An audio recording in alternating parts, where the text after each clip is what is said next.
You make the most money, Sonia. It's only fair that you handle this yourself.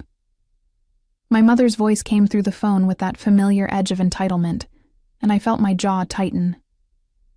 I was sitting in my home office in Portland, Oregon, staring at the email she had sent just an hour earlier. The subject line read, "Our 40th Anniversary Dream Celebration." Inside was a detailed list of gifts my parents expected for their upcoming anniversary. A $20,000 Mediterranean cruise, a luxury sedan worth $30,000, and a $10,000 emerald bracelet my mother had been eyeing for months. $60,000 total. My name is Sonia. I'm 42 years old, and I've spent the last 20 years building my career as the owner of Bright Vale Mining, a successful mineral extraction consulting firm. I've worked hard for everything I have: the comfortable home, the financial security, the respect in my industry. But to my family, my success has always meant one thing: I'm the bank. Mom, that's a lot of money, I said, trying to keep my tone level. Have you talked to Kevin or Jenna about chipping in? Why would we do that? She replied, her voice sharp. Your brother just bought a house, and your sister has 3 kids to raise. They're struggling. You're the one with the high-paying job and no children to support. This shouldn't be a burden for you. I closed my eyes and took a deep breath. This wasn't new. For years, my parents had treated me like their personal ATM. Need a new roof? Call Sonia. Want to remodel the kitchen? Sonia will cover it. Planning an extravagant vacation? Sonia has the money. And every time I hesitated or suggested they ask my siblings to contribute, I got the same lecture about how I was selfish, how I didn't understand real struggle, how I should be grateful they raised me. I'm not saying I won't help, I said carefully. I'm just asking if Kevin and Jenna could contribute something. Even a small amount would... Absolutely not. My mother cut me off. I already told you they can't afford it. Besides, this is our 40th anniversary. We deserve something special after all these years. Don't you think we've earned it? There it was. The guilt trip. The emotional manipulation that had worked on me for decades. I'll think about it, I said finally. Think about it? Her voice rose. Sonia, the cruise leaves in 3 months. We need those reservations confirmed now, and the car dealership is holding that sedan for only another week. I don't understand why you're being so difficult about this.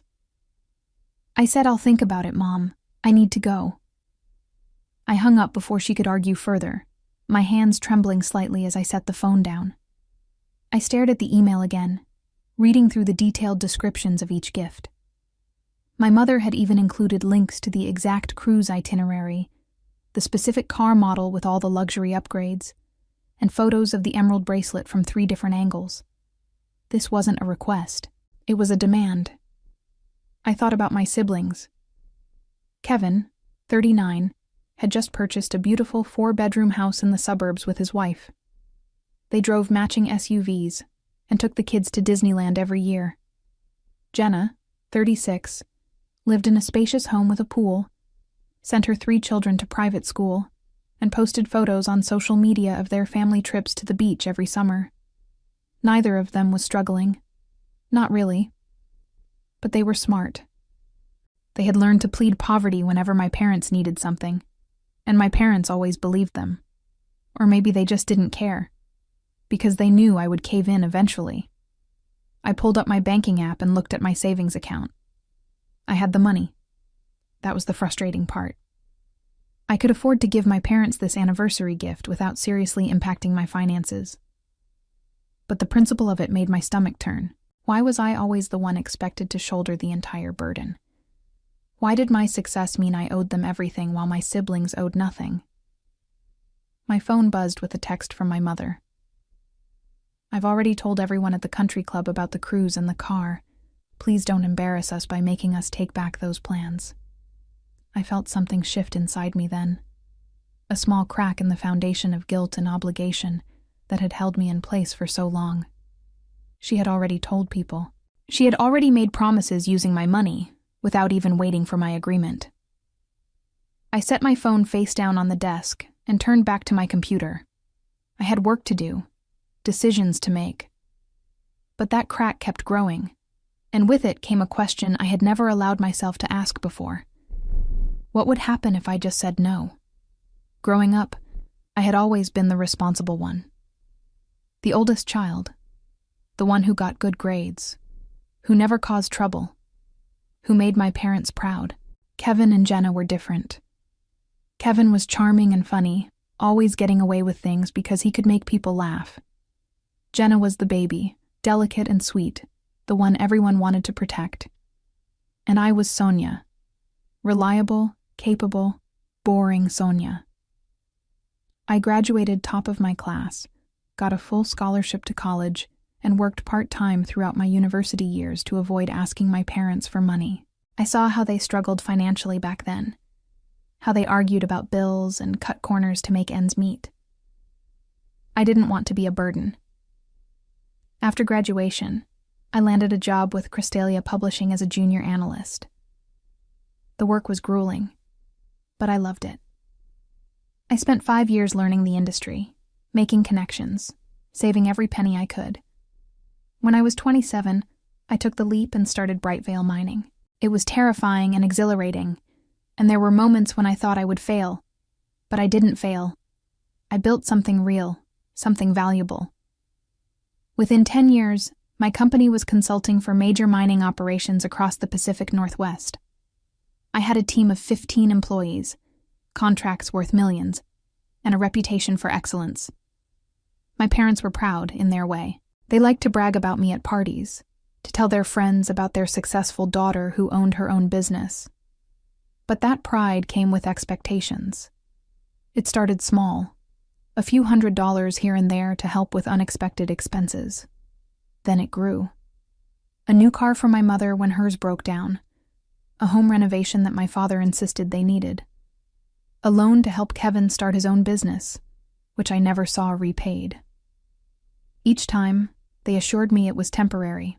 Each time, I told myself it was my duty as a daughter to help. And each time, it got a little easier for them to ask, and a little harder for me to say no. My siblings never contributed. Not financially, anyway. They showed up for family dinners and holidays, played with the grandkids in the backyard, and let my parents dote on them. And somehow, that was enough. They were the fun ones, the family people, the ones who brought joy. I was the one who brought money. A few days after the phone call, I drove to my parents' house for Sunday dinner. It was a tradition I rarely missed, even though I dreaded it more often than not. The house was in a nice neighborhood in the suburbs, a spacious 2-story home with a well-maintained lawn. My father had retired from his job as a plant manager 3 years ago, and my mother had never worked outside the home. They lived comfortably. Not lavishly, but comfortably. Kevin and Jenna were already there when I arrived, their families spilling out into the backyard. I could hear the children laughing, the adults chatting over drinks. I parked my car and sat for a moment, gathering my courage. When I walked inside, my mother greeted me with a tight smile. "There you are. I was beginning to think you wouldn't show up." "Traffic was bad," I lied. She led me into the kitchen, where she was finishing up the meal preparations. "Your father and I have been talking," she said, her tone casual. "We think it would be nice if you could give us the cruise and the car as an early anniversary gift. That way, we can start planning the trip and pick up the car before the sale ends." I set my purse down on the counter. "I haven't decided yet, Mom." Her smile faltered. "What's there to decide?" I explained the situation. "Your brother and sister can't help, so it's up to you." "Have you actually asked them?" "I told you they're struggling financially. There's no point in asking them to contribute when they can't." "Kevin just bought a house," I pointed out, "and Jenna's kids go to private school. They don't seem to be struggling that much." My mother's expression hardened. "Don't you dare judge your siblings, Sonia. They have families to support, real responsibilities. You have no idea what that's like." The words stung, just like they were meant to. I had heard variations of this speech my entire life, Because I had chosen not to get married, not to have children. My life was somehow less valuable. My responsibilities were less real. I have responsibilities too, I said quietly. I run a business. I have employees who depend on me. That's different, and you know it, she snapped. Your father and I sacrificed so much to raise you children.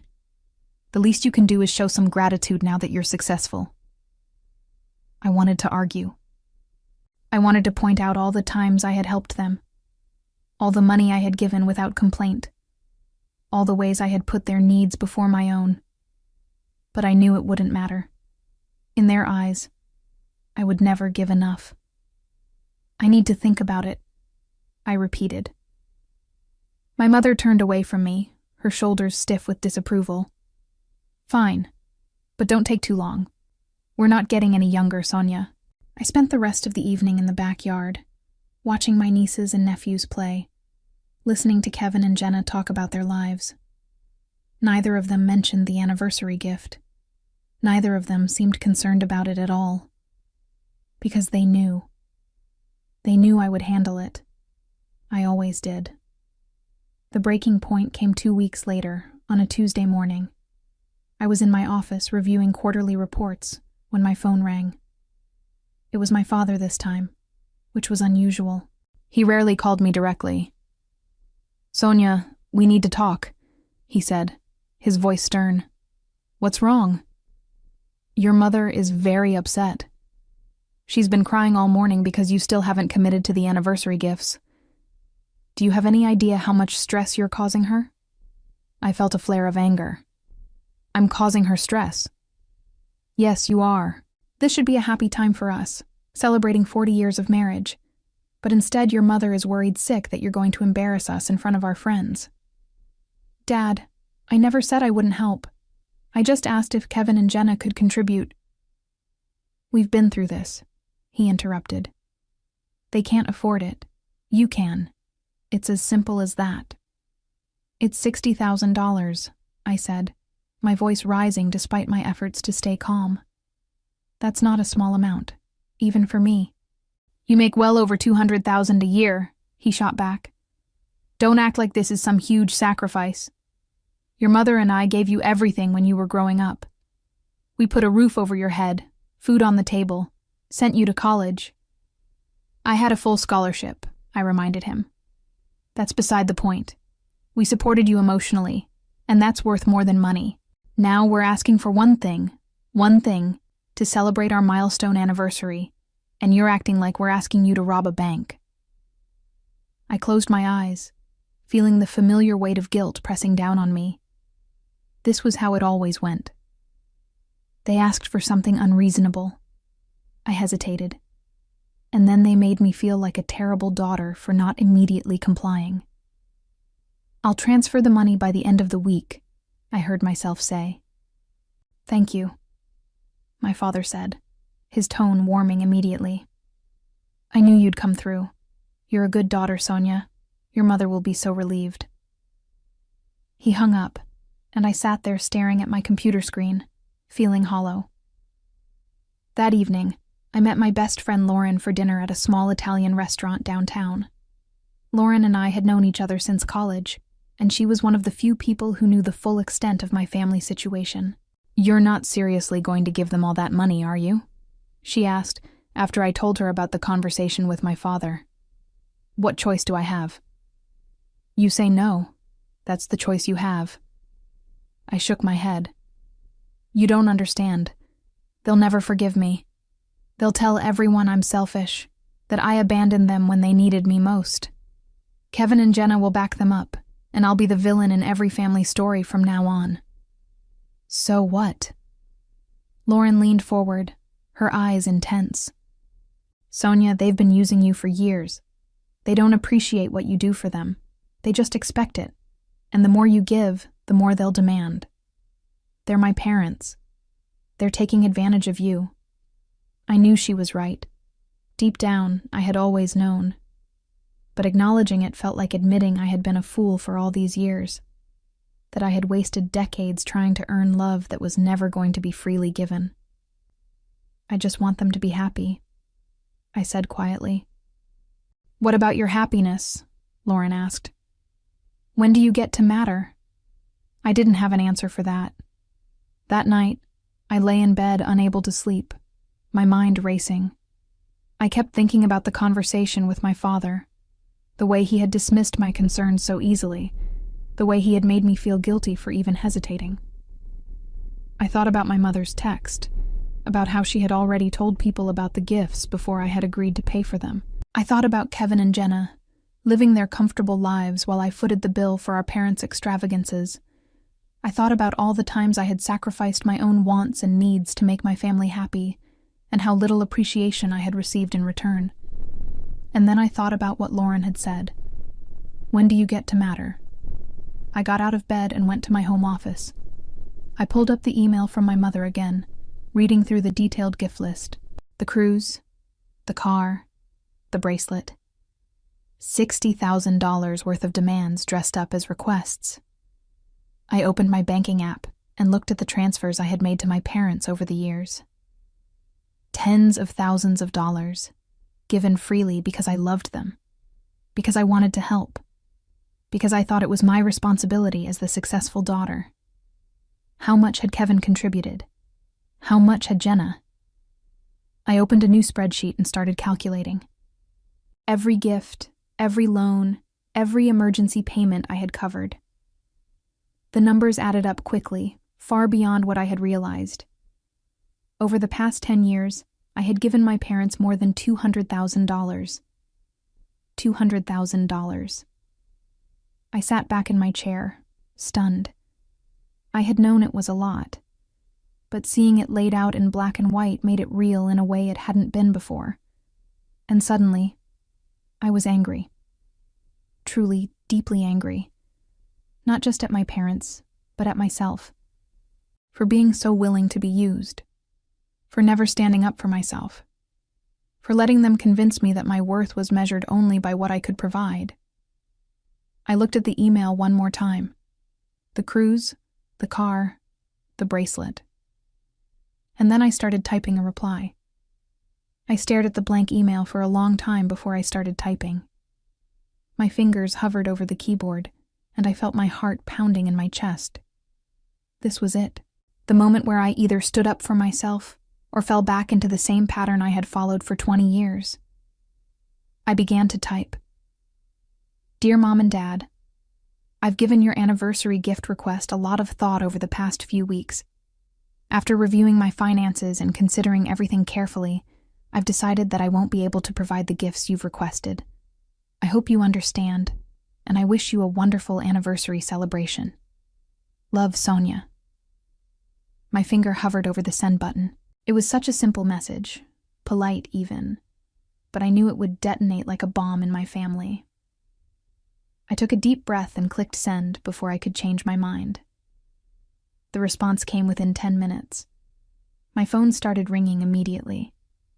It was my mother. I let it go to voicemail. She called again, and again. On the fourth call, I finally answered. How dare you? She hissed into the phone. How dare you embarrass us like this? Mom, I'm not trying to embarrass anyone. I just can't afford to spend $60,000 right now. That's a lie, and you know it. You make plenty of money. You just don't want to help your own parents. That's not true. I've helped you countless times over the years. I've given you hundreds of thousands of dollars. And we're supposed to be grateful? She interrupted. We're your parents, Sonia. We raised you. You owe us. Those words hit me like a physical blow. I owe you? Yes, you owe us. We could have spent that money on ourselves, but we invested it in you. We gave you a good home, a good education. I paid for my own education, I said, my voice shaking. I worked 2 jobs through college to avoid asking you for money. Well, we paid for everything before that. Do you have any idea how expensive it is to raise a child? And you were always such a demanding child, always needing new clothes and school supplies, and every child needs those things, I said, feeling tears sting my eyes. That's what parents are supposed to provide. Don't you lecture me about parenting, my mother snapped. You've never had children. You have no idea what it takes. I know that children aren't supposed to spend their entire adult lives repaying their parents for being born. There was a long silence on the other end of the line. When my mother spoke again, her voice was cold. I see. So this is how you really feel. After everything we've done for you, this is the gratitude we get. Mom, please. I'm not trying to hurt you. I just think $60,000 is too much to ask from one person. If Kevin and Jenna could chip in. I already told you they can't afford it. Why do you keep bringing them up? Are you jealous of your siblings, Sonia? Is that what this is about? No, I'm just asking for fairness. Life isn't fair, my mother said sharply. Some people have more, and some people have less. You have more, so you should help those who have less. That's what family does. But I'm family too, I said quietly. Doesn't anyone care about what I need? What you need? She laughed, a harsh sound. You need nothing, Sonia. You have a big house, a successful business, plenty of money in the bank. What could you possibly need? I wanted to tell her that I needed to feel valued for more than my bank account. I needed to feel like my sacrifices mattered. I needed to be treated with the same consideration and respect they gave my siblings. But I knew it wouldn't make a difference. I'm sorry you're disappointed, I said finally. But my answer is no. I hung up before she could respond. The phone rang again immediately. This time it was my father. I sent it to voicemail. Then Kevin called, then Jenna, then my mother again. I turned off my phone and sat in the silence of my office, my hands trembling. I had done it. I had actually said no. The relief I felt was almost overwhelming, mixed with a deep sense of dread. I knew this wasn't over. My parents wouldn't accept my refusal quietly. They would push back, manipulate, guilt trip, and do whatever it took to get what they wanted. But for the first time in my life, I had drawn a line. The next morning, I woke up to find my email inbox flooded with messages from my family. My mother had sent 3 long emails detailing all the ways I was a disappointment, all the sacrifices she and my father had made for me, and how ungrateful and selfish I was being. My father had sent a shorter but equally harsh message, questioning my character and values. But the message that hurt the most came from Jenna. Sonia, I don't understand why you're doing this to Mom and Dad. They've always been so proud of you, and now you're breaking their hearts over money. I know you have your own life and your own expenses, but this is their 40th anniversary. Can't you put them first for once? I would help if I could, but you know how tight things are for us right now with the kids and everything. Please reconsider. They're getting older, and they won't be around forever. Do you really want to ruin this special milestone for them? I read the message 3 times, feeling anger build with each read. Jenna's kids went to a private school that cost $20,000 a year per child. She and her husband drove luxury SUVs and had just installed a new pool in their backyard. But somehow, she couldn't contribute even $1,000 to our parents' anniversary gift. And Kevin hadn't even bothered to message me. He had sent my mother a message instead, which she had forwarded to me. In it, he expressed his disappointment in me and assured my mother that he would help if he could. But his new house had stretched his budget to the limit. His new house had cost $450,000. I realized then that my family had created a system where I was the designated provider, and my siblings were the designated recipients of sympathy and understanding. They had learned that if they claimed poverty loudly enough, they would be absolved of all responsibility. And I had enabled that system by always stepping up to fill the gap. Well, not anymore. 2 days after I sent my refusal email, my mother showed up at my office unannounced. My assistant buzzed me to let me know she was in the lobby, and I felt my stomach drop. I considered telling my assistant to send her away, but I knew that would only make things worse. Send her up, I said reluctantly. My mother swept into my office 5 minutes later, dressed in an expensive outfit I recognized because I had paid for it 6 months ago. Her face was set in an expression of wounded dignity. "I cannot believe you would refuse to see your own mother," she said, even though I hadn't refused anything. "I'm working, Mom. I have meetings all afternoon. This won't take long. I just need you to understand what you're doing to us." She sat down in the chair across from my desk without being invited. "Your father and I have told all our friends about the cruise in the car. We've already made plans with other couples to dine together during the trip. Do you have any idea how humiliating it would be to cancel now?" "You made those plans before I agreed to pay for anything," I pointed out. "Because we assumed you would help us. You always have before." "Maybe that's the problem. Maybe I've helped too much." Her eyes narrowed. "What's that supposed to mean?" I took a deep breath. "It means that I've given you hundreds of thousands of dollars over the years, and I've never asked for anything in return. Not gratitude, not recognition, just basic respect for my time and my finances. But instead, you take my help for granted and get angry when I set boundaries." "Boundaries?" She said the word like it was obscene. "Is that what this is? Some kind of therapy speak you picked up from one of your self-help books?" "No, it's common sense. I work hard for my money, and I have the right to decide how to spend it." "Of course you do," my mother said, her voice dripping with false sweetness. "And we're just asking you to spend it on your parents, who gave you life and raised you to be the successful woman you are today. You didn't make me successful. I did that myself." The words came out harsher than I intended, but they were true. My parents had provided the basics when I was growing up, but they hadn't supported my business dreams. They had thought I was foolish for starting my own company, had told me I should get a stable job with benefits instead. When I succeeded despite their doubts, they were happy to bask in reflected glory, but they had never acknowledged the risks I took, or the work I put in. My mother's face flushed red. "How dare you speak to me that way? I came here to have a reasonable conversation, and you're attacking me." "I'm not attacking you. I'm just being honest." "Honest?" She stood up abruptly. "You want honesty? Fine. Your father and I are deeply disappointed in you. We thought we raised you to value family, but it turns out we were wrong. You care more about money than you do about your own parents' happiness. That's not fair." "You know what's not fair?" she interrupted. "Having a daughter who has everything and refuses to share with the people who made her who she is. Your brother and sister would help if they could. But you, with all your money and success, you can help. And you're choosing not to. That tells me everything I need to know about your character."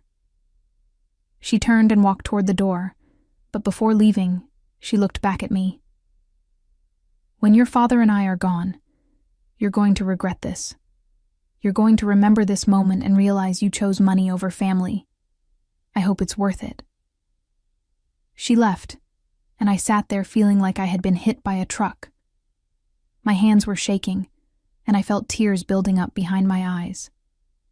But underneath the hurt and guilt, there was also anger. How dare she twist this around to make me the villain? How dare she act like I was the one being unreasonable? I pulled up my phone and sent a text to Lauren. "Need to talk. Are you free tonight?" She responded immediately. "Always. Wine bar at 7? That evening, I told Lauren everything. About my mother's visit, about the guilt trip, about the way she had made me feel like a terrible daughter for setting a simple boundary. "This is emotional abuse," Lauren said bluntly. "You know that, right?" "It's not abuse. She's just upset." "Sonia, listen to yourself. She came to your workplace to berate you for not giving her $60,000. She's trying to manipulate you into compliance by making you feel guilty for taking care of yourself. That's textbook manipulation." I swirled the wine in my glass, not meeting her eyes. Maybe I am being selfish. Maybe I should just give them the money and move on. And then what? Next year they'll want something else. And the year after that. And you'll keep giving because you're terrified of being seen as the bad daughter. When does it end? I don't know, I admitted. It ends when you decide it ends, Lauren said firmly. You've already taken the hardest step by saying no. Don't give up now. I nodded, but I wasn't sure I had her conviction. The guilt was eating at me, whispering that maybe I was wrong, maybe I was being unreasonable, maybe I was a bad daughter after all. My phone buzzed with a text from Jenna. Mom told me about your conversation today. I can't believe you made her cry. What's wrong with you? I showed the text to Lauren, who rolled her eyes. Of course they're bringing in reinforcements. That's how manipulative families work. They gang up on the person who's trying to set boundaries. Should I respond? Only if you want to engage in more drama. Personally, I'd ignore it. I put my phone face down on the table and tried to focus on my wine. But even as I sat there with my best friend, I felt the weight of my family's disapproval pressing down on me like a physical thing. The next morning, I received an email from my father. It was longer than his usual messages, and as I read it, I felt my heart sink. He detailed every sacrifice they had made for me as a child. Every dollar spent, every time they put my needs before their own, every sacrifice of their comfort for my benefit. He calculated that they had spent approximately $200,000 raising me to adulthood, and suggested that the $60,000 they were asking for now was actually quite reasonable considering their investment in me. He ended the email with, "We're not asking for your money, Sonia. We're asking for what we're owed." The email from my father sat in my inbox like a poison, and I read it over and over again until the words blurred together. They thought I owed them, not just gratitude or love, but actual financial compensation for the crime of being born and raised. I thought about responding, about trying to explain why this was wrong, but I knew it wouldn't matter. In their minds, they had created a ledger where every meal they fed me, every piece of clothing they bought me, every roof over my head was a debt I needed to repay with interest. Instead of responding, I did something I had never done before. I opened my financial records and started documenting everything. Every transfer to my parents, every gift, every loan that was never repaid, every emergency expense I had covered. I created a detailed spreadsheet with dates, amounts, and descriptions. The final number was $237,000. I had given them more than they claimed to have spent raising me. I stared at the spreadsheet for a long time, feeling something shift inside me. This wasn't just about the anniversary gifts anymore. This was about a pattern of behavior that had defined my relationship with my family for my entire adult life. I picked up my phone and called my financial advisor, Patricia. I need to make some changes to my financial planning, I told her. What kind of changes? I want to set up a trust for myself, something that's protected, that can't be accessed by anyone else. And I want to review all my automatic transfers and subscriptions to see if there's anything going to family members. There was a pause. Is everything all right? It will be, I said. I'm just taking control of my finances. Over the next week, I worked with Patricia to restructure my financial life. I canceled the credit card I had given my mother for emergencies that she used for shopping.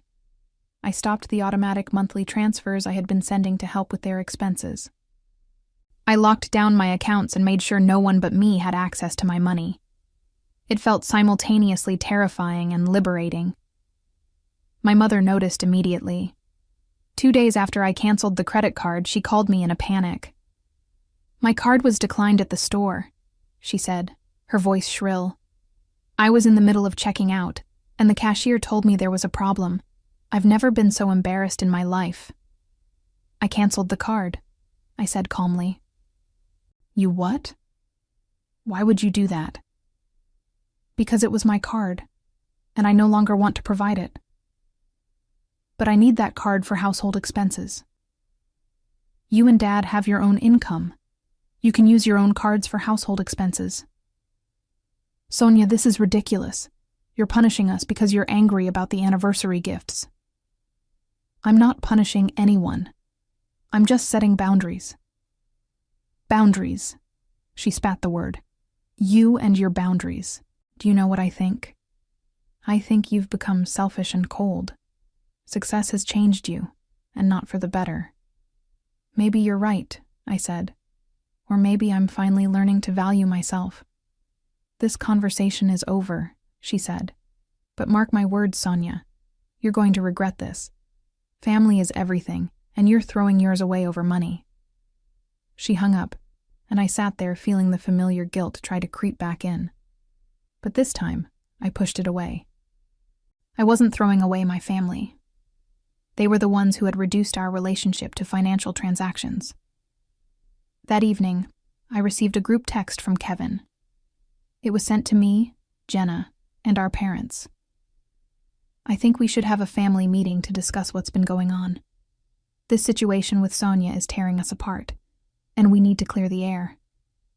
Can everyone come to Mom and Dad's house this Sunday? I stared at the text, knowing this was a trap. They wanted to get me in a room where they could all gang up on me, where I would be outnumbered and overwhelmed. In the past, I would have gone. I would have walked into that ambush because I was too afraid of being seen as difficult or uncooperative. But not this time. I typed out a response. I don't think a group meeting would be productive right now. If anyone wants to talk to me individually, I'm available. The responses came quickly. Jenna, that's so typical of you, Sonia. You can't even be bothered to show up for your own family. Kevin, we're trying to fix this, and you're making it harder. Just come to the meeting. My father, your mother is very upset. The least you can do is show up and explain yourself. I turned off my phone and went for a walk. It was a clear evening in Portland, and I walked for hours through my neighborhood, thinking about everything that had happened. I thought about the years I had spent trying to earn my family's love through generosity. I thought about all the times I had sacrificed my own needs and wants to make them happy. And I thought about what Lauren had asked me. When do you get to matter? When I got home, I turned my phone back on to find 17 missed calls and 32 text messages. I didn't read any of them. Instead, I opened my laptop and started writing. I wrote an email to my parents, Kevin and Jenna. I chose my words carefully, without anger or accusation, just simple facts. I've spent the past week reviewing my finances, and I've realized that over the past 10 years, I've given Mom and Dad $237,000. This doesn't include the money I've loaned to Kevin or the various gifts and expenses I've covered for everyone over the years. I've never asked for this money back, and I've never expected repayment. I gave it freely because I love you and wanted to help. But I've come to understand that my generosity has been taken for granted and even turned into an expectation. The request for $60,000 in anniversary gifts was the moment I realized this pattern needed to change. Not because I don't love Mom and Dad, and not because I don't value family, but because a healthy relationship can't be based solely on financial transactions. I'm setting boundaries moving forward. I will no longer be providing regular financial support, emergency loans, or expensive gifts.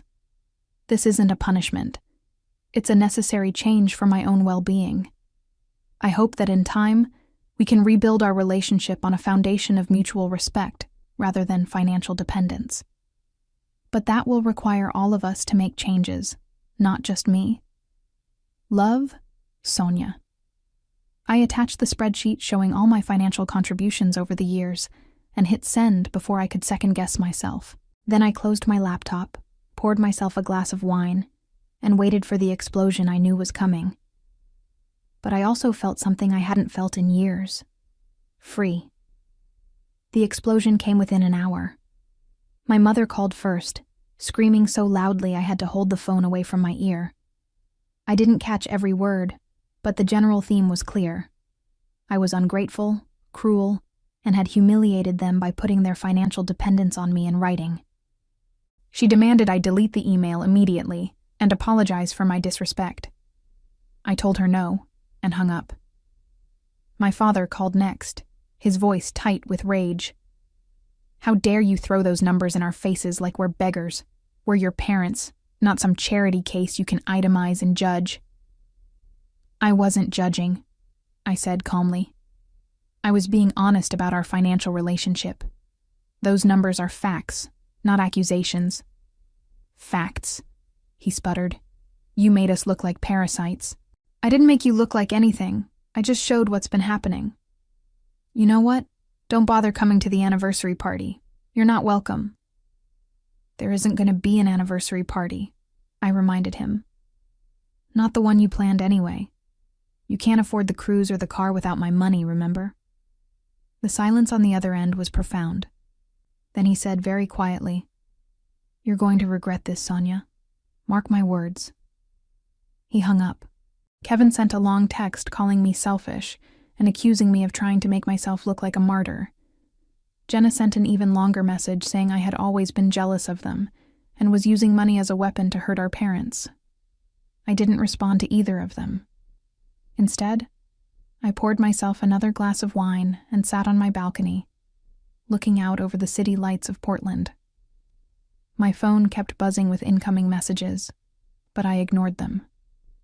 For the first time in my adult life, I had told my family the complete truth, and while it hurt, it also felt right. The next morning, I woke up to an unexpected email from Jenna. The subject line read, "We need to talk privately." I opened it cautiously. "Sonia, I know you're angry right now, and maybe you have reasons to be. But I think there's been a misunderstanding about my financial situation. Can we meet for coffee this week? Just the two of us. I want to explain some things." I stared at the email suspiciously. This was unlike Jenna. She was usually happy to go along with whatever our parents said, never questioning, never pushing back. But there was something in the tone of this message that seemed genuine. Against my better judgment, I agreed to meet her. We met at a small coffee shop near her house 2 days later. Jenna arrived looking tired, without her usual careful makeup and styled hair. She ordered a latte and sat down across from me with an expression I couldn't quite read. "Thanks for coming," she said. "I wasn't sure you would." "I almost didn't." She nodded. "I deserve that. I know I haven't been fair to you over the years." I waited, not sure where this was going. "The thing is," Jenna continued, "I didn't realize how much money you'd been giving Mom and Dad. I knew you helped them sometimes, but I thought it was just a few thousand here and there. When I saw that spreadsheet, I was shocked." "You really didn't know?" "No. Mom always made it sound like you were happy to help, like it wasn't a big deal for you. She said you had so much money that you barely noticed when you gave them some." "I noticed," I said quietly. Jenna wrapped her hands around her coffee cup. "I also didn't know they'd been asking you for $60,000 for their anniversary. Mom told me they were planning something special, but she never mentioned how much it cost or that you were expected to pay for all of it. What did you think? That they suddenly came into money? Honestly, I try not to think about their finances at all. It's easier that way." She looked down at her cup. "I know that makes me sound terrible, but dealing with Mom and Dad is exhausting. They always want something, always have some crisis or complaint. I learned a long time ago that the best way to handle them is to just stay out of it. By letting me handle everything instead." "Yes," she admitted. "And I'm sorry for that. It wasn't fair to you." I studied my sister's face, looking for signs of manipulation, but all I saw was genuine discomfort and maybe a little shame. "Why are you telling me this now?" "Because after you sent that email, Mom called me and asked if I could loan them $10,000 to help cover some of the anniversary costs. She said they'd already told their friends about the cruise in the car, and they needed to save face somehow." "What did you tell her?" "I told her I couldn't afford it. Which is true, by the way. We're not as well off as you think. We look good on the outside, but we're drowning in debt. The house, the cars, the private school, it's all financed to the limit. We have almost nothing in savings. I felt a strange mixture of vindication and pity. Why did you let Mom think you were struggling when she asked you to contribute to the anniversary gift? Because I am struggling. Maybe not in the way she thought, but we genuinely don't have spare money lying around. But the thing is, she never actually asked me to contribute. She just told me you were handling it. And I was relieved because I didn't have to deal with the guilt of saying no. Jenna's admission hung in the air between us. I didn't know what to say. Part of me wanted to be angry at her for benefiting from my generosity while doing nothing to stop our parents' demands. But another part of me recognized that she had been caught in the same system I had, just playing a different role. Mom called me again yesterday, Jenna continued. She was furious. She said you'd betrayed the family and that we all needed to band together to make you see reason.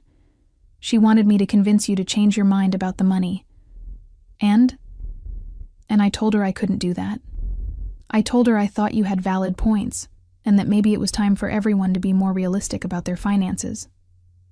I raised my eyebrows. How did that go over? About as well as you'd expect. She hung up on me. Then she called back an hour later and told me I was a disappointment, just like you. Despite everything, I felt a pang of sympathy for my sister. I'm sorry. Don't be. It was actually kind of liberating. I've spent my whole life trying to be the good daughter, the one who never caused problems. But you know what? I'm tired of it. I'm tired of pretending everything is fine when it's not. I'm tired of watching you get treated like an ATM while the rest of us get a free pass. What about Kevin? Does he feel the same way? Jenna shook her head. Kevin is different. He genuinely believes Mom and Dad deserve whatever we can give them. He doesn't see anything wrong with the way they've treated you. When I tried to talk to him about it, he said you were being dramatic, and that you should be grateful to have the opportunity to help our parents in their old age.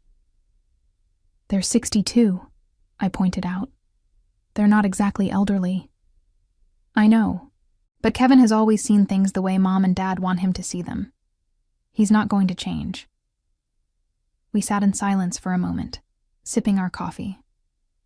Then Jenna said, There's something else you should know. After you sent that email with the spreadsheet, Mom and Dad started calling all their friends and relatives, telling them their side of the story. They're painting you as this selfish, money-hungry daughter who abandoned them in their time of need. I felt my stomach tighten. What are they saying exactly? That they asked you for a small contribution to their anniversary celebration, and you refused, and then sent them a nasty email listing every penny you'd ever given them, like you were trying to shame them. They're saying you value money more than family, and that they don't know where they went wrong raising you. The betrayal stung, even though I had expected something like this. Did you correct them? I tried. I told Aunt Patricia the truth about the $60,000, and she was shocked. She had no idea they were asking for that much. She thought it was maybe a few $100s for a dinner or something. But I don't know if anyone else believes me. Mom and Dad have been working the phones pretty hard. I thought about all those relatives, people I had known my whole life, hearing my parents' twisted version of events and thinking I was some kind of monster. It made me angry. But it also made me realize something important. I didn't actually care what they thought. Let them talk, I said. Anyone who knows me will know the truth. And anyone who doesn't know me well enough to question my parents' story isn't worth worrying about. Jenna looked at me with something like admiration. I wish I had your strength. You do have it, I told her. You just proved it by calling them out on their behavior. Yeah, and now they're not speaking to me either. How's that working out for you? She thought about it for a moment, then smiled slightly. Honestly, it's kind of peaceful. We talked for another hour, and by the end of it, I felt like I was seeing my sister clearly for the first time in years. She wasn't my enemy. She had just been another person caught up in our family's toxic dynamics, trying to survive the best way she knew how. When we parted ways, she hugged me tightly. "I'm sorry for everything," she said. "I should have stood up for you a long time ago." "You're standing up now," I said. "That's what matters." Over the next few weeks, the fallout continued. My parents stopped speaking to me entirely, which was actually a relief. Kevin sent me a few more angry messages before apparently giving up. Some extended family members reached out with questions, and I calmly explained my side of the story to those who asked. But the most surprising development came from an unexpected source. 3 weeks after I sent the email with the spreadsheet, I received a message from my father's sister, Aunt Helen. She lived across the country in Boston, and I hadn't spoken to her in years. "Sonia, I heard about what's been happening with your parents. I want you to know that I believe you, and I'm proud of you for standing up for yourself. Your parents have always had unrealistic expectations, and I'm glad someone finally called them out on it. If you ever need to talk, I'm here." The message brought tears to my eyes. I hadn't realized how much I needed someone from my family to validate my decision until that moment. 2 months after I refused to fund my parents' anniversary extravaganza, I heard through Jenna that they had scaled back their plans dramatically. Instead of a Mediterranean cruise and a luxury car, they had a modest dinner party at a local restaurant with a few close friends. My mother was apparently furious about the downgrade and spent the entire evening complaining to anyone who would listen about her ungrateful daughter. I didn't attend, obviously. I sent a card with a $100 gift certificate to a nice restaurant, which my mother later told Jenna was insulting. I was fine with that. What I wasn't fine with was the discovery I made 3 months later. I was having lunch with Lauren when my phone buzzed with an alert from my credit monitoring service. Someone had tried to open a credit card in my name. The application had been denied due to a fraud alert I had set up years ago, but the attempt had been made. "That's weird," I said, showing Lauren the notification. "Did you apply for a new card?" "No, and the billing address listed isn't mine." I called the credit card company immediately and got more details. The billing address was my parents' house. Someone had used my social security number and personal information to try to open a credit card with a $10,000 limit. My parents had tried to commit identity theft. I felt physically sick. I had expected manipulation, guilt trips, and social pressure. I had even expected them to badmouth me to relatives, but I never thought they would actually commit a crime. "You need to file a police report," Lauren said firmly when I told her what happened. "They're my parents. They're criminals. They tried to steal your identity to get money they're not entitled to. That's fraud, Sonia." I knew she was right, but the thought of calling the police on my own parents made me feel ill. Still, I couldn't just ignore this. If I let it slide, what would they try next? I called Jenna instead. "Did you know Mom and Dad tried to open a credit card in my name?" I asked when she answered. There was a long pause. "What?" I explained what had happened. Jenna was quiet for so long I thought the call had dropped. "Jenna? I knew they were desperate for money," she said finally. "Mom kept saying they needed to find a way to salvage their anniversary plans, that they couldn't let their friends think they were broke. But I never thought they would do something like this. I need you to tell me the truth. Did they ask you for help with this?" "No. God, no. Sonia, I would never. I know we haven't always been close, but I would never help them commit fraud against you." I believed her. "I'm going to file a police report." "I think you should," Jenna said quietly. "This crosses a line." I filed the report that afternoon. The police took my statement and said they would investigate. 2 days later, 2 officers showed up at my parents' house to question them. According to Jenna, who heard about it from our mother, my parents claimed it was all a misunderstanding. They said they thought they had my permission to use my information because family helps family, and they were sure I wouldn't mind. The excuse was absurd. But the police couldn't prove intent to commit fraud without more evidence, so they issued a warning and closed the case. But the damage was done. Word spread quickly through our extended family about what my parents had attempted. Aunt Helen called me, outraged on my behalf. Several cousins reached out to express their shock and support.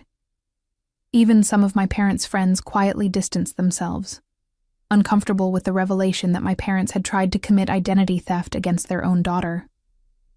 My mother tried to spin it as a misunderstanding, claiming I had overreacted and weaponized the law against my own family. But this time, fewer people believed her. The pattern was becoming too clear to ignore. Kevin, surprisingly, finally showed a crack in his unwavering support of our parents. He called me one evening, his voice strained. "I can't believe they did that," he said. "The credit card thing, that was wrong." "Yes, it was. I still think you should have helped them with the anniversary gifts," he added quickly. "But trying to open a card in your name without permission, that's different." It wasn't much of an olive branch, but it was more than I had expected from Kevin. "I appreciate you saying that," I told him. "Yeah, well, don't get used to it. I still think you're being too hard on them." I smiled despite myself. Noted. As the months passed, my life became quieter and infinitely more peaceful. Without the constant demands from my parents, I had more time and energy to focus on my business, my friendships, and myself. I started taking pottery classes on Saturday mornings. I traveled to Vancouver for a long weekend just because I wanted to. I bought myself a beautiful necklace I had been admiring for months without feeling guilty about the expense. I learned what it felt like to live for myself, instead of for my family's approval. My parents never recovered their social standing or their sense of entitlement. Their 40th anniversary came and went with a modest celebration that satisfied no one, least of all my mother, who spent years bitterly recounting how her ungrateful daughter had ruined what should have been the event of a lifetime. Kevin eventually stopped defending them quite so vehemently after they asked him for a $30,000 loan to cover their mounting debts, a request he refused, suddenly understanding what I had endured for years. They tried to rebuild bridges with Jenna, but the relationship remained strained after she set her own boundaries and refused to become their new financial support. The attempted identity theft became family legend, whispered about at gatherings they rarely attended anymore.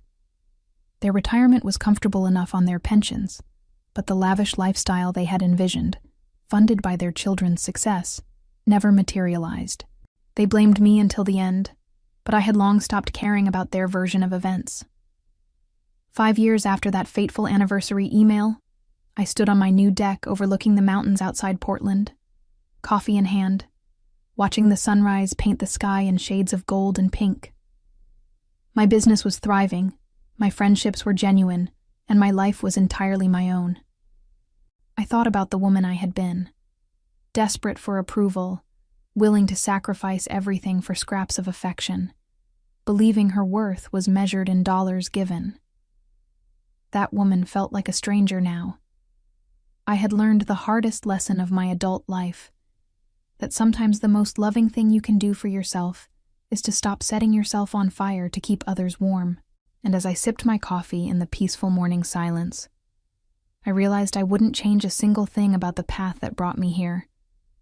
Even the pain, even the guilt, even the moments when I thought I might break. Because on the other side of that pain was freedom, and freedom, I had discovered, was worth every uncomfortable conversation, every burned bridge, every family gathering I would never attend. It was worth everything.